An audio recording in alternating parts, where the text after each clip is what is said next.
तारीख 28 ऑक्टोबर 2025 शेतकरी आंदोलनाचा ताफा अमरावतीकडून नागपूरच्या दिशेने निघाला आणि 30-40 वर्षांनंतर विदर्भात पहिल्यांदा एक मोठं शेतकरी आंदोलन उभं झालं। हे फक्त एक शेतकरी आंदोलन नव्हतं, तर एक गाथा होती संघर्षाची, ज्याने शेतकऱ्यासाठी, दिव्यांगासाठी, कष्टकऱ्यांसाठी आपला जीव पणाला लावला।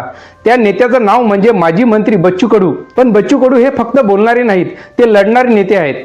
हा महाएल्गार काही एका दिवसात उभा राहिला नाही। शेतकऱ्यांचे प्रश्न घेऊन ज्यांनी अनेक वेळा सरकारच्या दारात ठाण मांडलं, अगदी मंत्रालयात घुसण्यापासून ते रस्त्यावर उतरून अन्नत्याग आंदोलनापर्यंत प्रत्येक वेळी त्यांनी शेतकऱ्यांसाठी तडजोड न करता संघर्ष केला। बच्चू कडू यांनी शेतकऱ्यांना संपूर्ण कर्जमाफी मिळावी या प्रमुख मागणीसाठी हे आंदोलन सुरू केलं। सरकारने यावर वारंवार टाळाटाळ केली, खोटी आश्वासने दिली, पण बच्चू कडू डगमगले नाहीत। अखेरीस त्यांच्या कठोर संघर्षापुढे सरकारला झुकावं लागलं।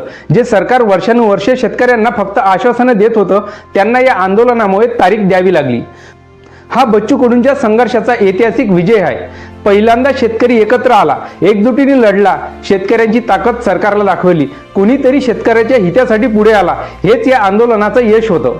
या शेतकरी आंदोलनाला व्यापक स्वरूप देण्यात आणि सरकारला धारेवर धरण्यात महाराष्ट्रातील एक ज्वलंत वक्तृत्व शैलीच्या नेत्याचा नितेश कराळे सरांचा खूप मोठा वाटा आहे। शिक्षण क्षेत्रापासून ते शेतकरी आंदोलनापर्यंत कराळे सरांनी आपल्या शब्दांनी शेतकऱ्यांच्या वेदनांना वाचा फोडली। त्यांनी आपल्या प्रखर भाषणांनी शेतकऱ्यांमध्ये नवा जोश भरला। जेव्हा बच्चू कडू आंदोलनात होते, तेव्हा कराळे सर त्यांच्यासोबत खंबीरपणे उभे राहिले। त्यांच्या भाषणांनी महाराष्ट्रातील जनतेला सरकारच्या ढोंगीपणाची जाणीव करून दिली आणि आंदोलनाला मोठी ताकद मिळाली। हे आंदोलन म्हणजे बच्चू कडू आणि नितेश कराळे या दोन संघर्षशील नेत्याच्या एकजुटीचं प्रतीक आहे।